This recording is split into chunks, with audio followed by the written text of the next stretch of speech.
I stood in the rain, soaked to the bone, on the courthouse steps. Cameras flashed like lightning, but I didn't flinch. 14 years. Guilty. That's what the judge said. The crowd's whispers were louder than any gavel. Embezzlement. Manslaughter. Fraud. Words like blades, repeated over and over, slicing my soul until I was nothing but blood and bone. But the truth? They were lies carefully crafted by those who wanted me dead.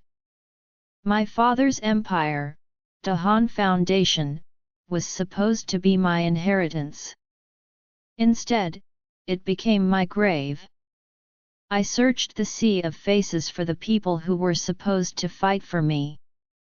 Kang Junho, my fiancé, stood stone-faced. Not a single flicker of love in his eyes. And beside him, Min-ah, my best friend since childhood, smiled.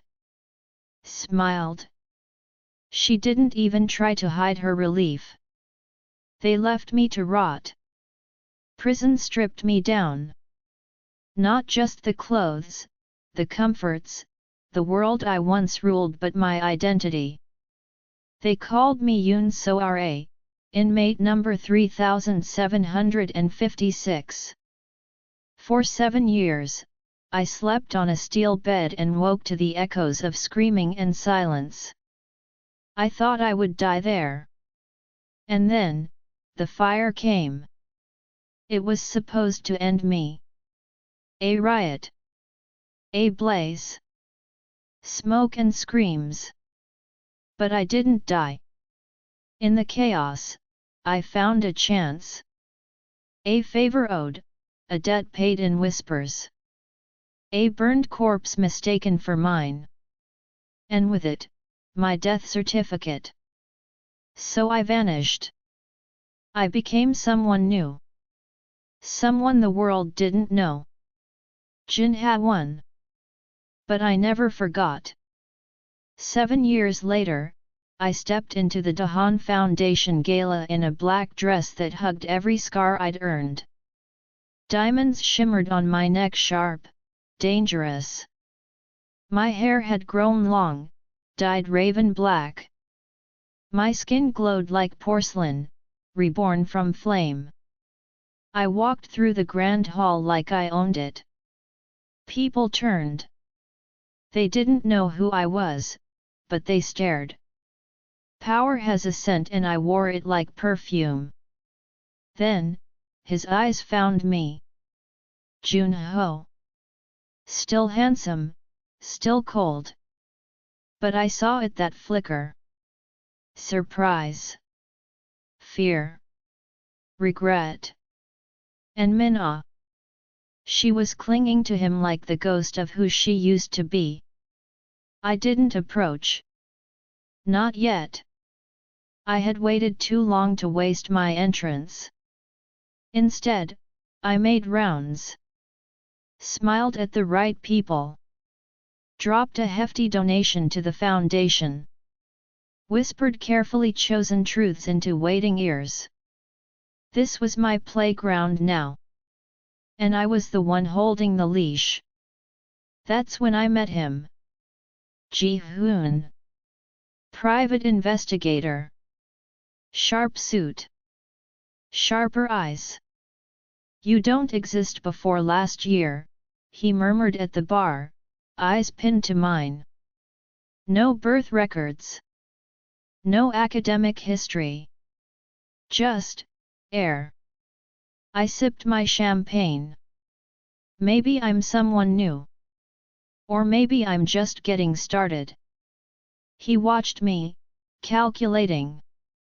The past always catches up. Good thing I'm ready to face it. Ji-hoon wasn't like the others. He didn't look away when things got dark. He didn't fear my fire. He followed it. He asked questions no one dared to ask. How could a woman vanish? Who was Jin Ha-won? Why did she know the internal politics of Dahan like the back of her hand? I gave him pieces. Enough to lure him deeper. Enough to test if I could trust him. But the truth? It burned beneath my skin.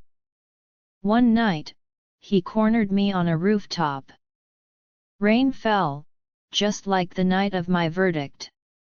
"You're not who you say you are," he said. I stared back. "Neither are you." He looked like he'd been punched. "I knew someone like you." She burned too bright, then vanished. My heart stuttered. What happened to her? She was gone before the flames even died out. I found it hidden deep in a forgotten storage unit, my father's old notebook. Inside, faded ink and desperate scribbles. One name stood out like a curse: Park Sang-kyu, Dahan's vice president. I hunted him through private clubs, smoky backrooms. He thought I was just another rich girl with questions. Until I placed the old ledger on the table, the proof he thought he destroyed. He went pale. "She's back," he hissed into the phone. "The girl from the fire." Ji-hoon put the final puzzle piece into place. My father didn't die of stress. He was poisoned. The autopsy was falsified. The same people who framed me silenced him. That night, I stood before my mirror, hand resting on the scar over my heart. They had broken me once. But now? Now, I would break them. Min-ah was Dahan Foundation's golden girl. Polished speeches, curate smiles, press perfect. But power built on lies is paper thin, and I came back holding the match. It started with whispers. Just enough to make the cracks show. Anonymous reports hinted at misused funds under Min-ah's name. Whispers of bribes from pharmaceutical subsidiaries. Her assistant found a strange USB left in her office: videos, receipts, voice memos. All legitimate. All damning. Then came the charity auction. I made sure Min-ah saw me. Front row. Red lips. Red dress. No mask. She froze mid-sentence on stage. Her perfect world?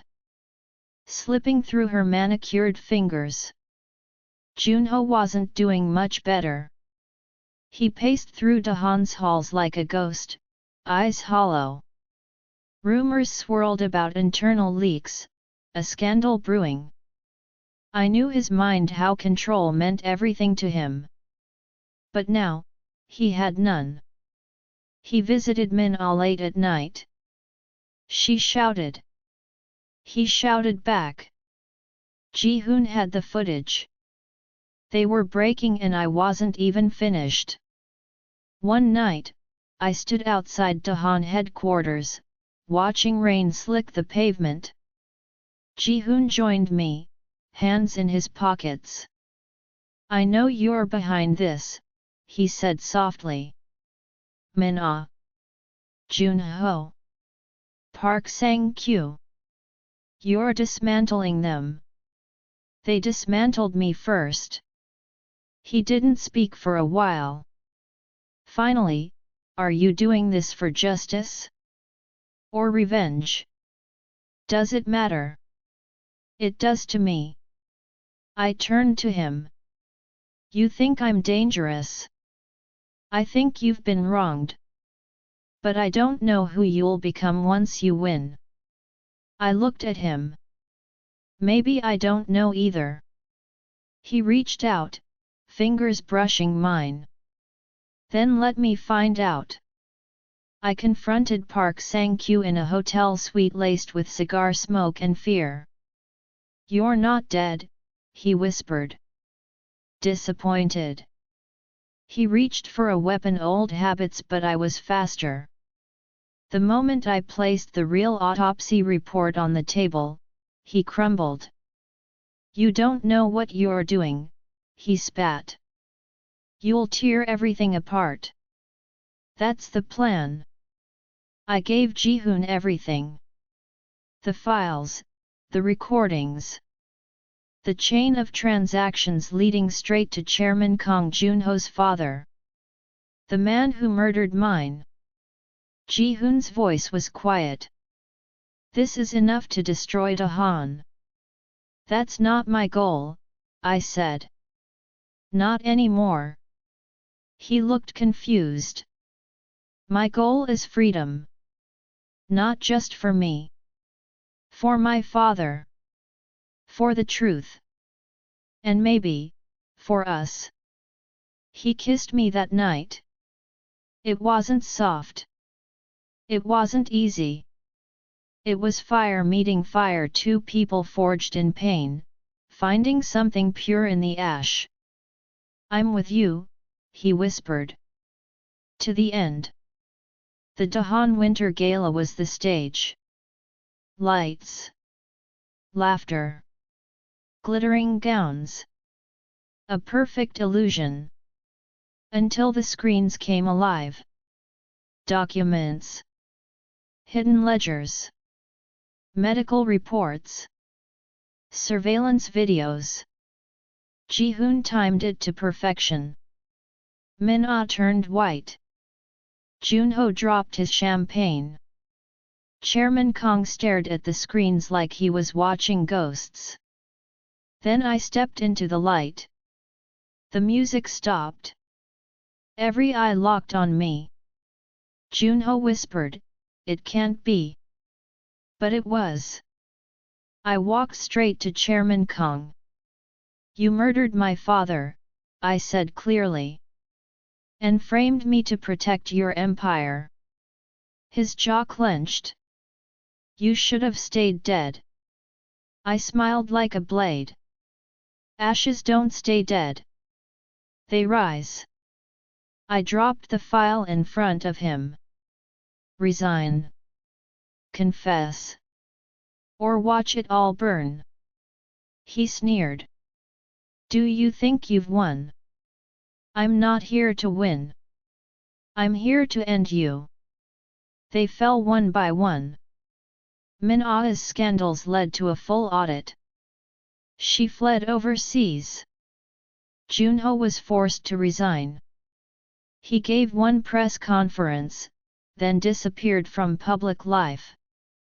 Park Sang-kyu tried to run, but Ji-hoon tipped off the authorities. Chairman Kang was indicted. And me? I didn't look back. We moved to a quiet town by the sea. Ji-hoon opened a private firm, one that only took cases worth fighting for. I planted roses in our garden. One spring day, he knelt under the tree where my father used to read to me. He held a ring carved with flame motifs. Marry me, he said. Not because I saved you. But because you saved yourself and still had room for love. I cried for the first time in years. I said yes. Our daughter was born 2 years later. She liked asking about my necklace shaped like a phoenix with a ruby heart. Why does it look like fire, Mama? Because sometimes, to live, I said, brushing her hair back, you have to burn first. She nodded, wise in that way only children can be. Our son ran across the yard, chasing the wind. I want to be like Papa, brave and cool. I smiled, watching Ji-hoon scoop him up. We didn't just survive. We thrived. I thought revenge would be the end of my story. But it wasn't. One morning, I watched our daughter chase butterflies beneath a tree my father once planted. She wore my phoenix necklace, oversized against her small frame, and turned to ask, "Mama, does fire always hurt?" I knelt beside her. "No, sweetheart. Sometimes, fire saves you." She nodded, and ran off laughing. Ji-hoon wrapped his arms around me from behind. "You're glowing," he whispered. "I'm living," I replied. "The scars remain. Not on my skin but in memory, in dreams. But I don't fear them anymore. They remind me that I endured. That I rose. That I didn't just survive. I returned.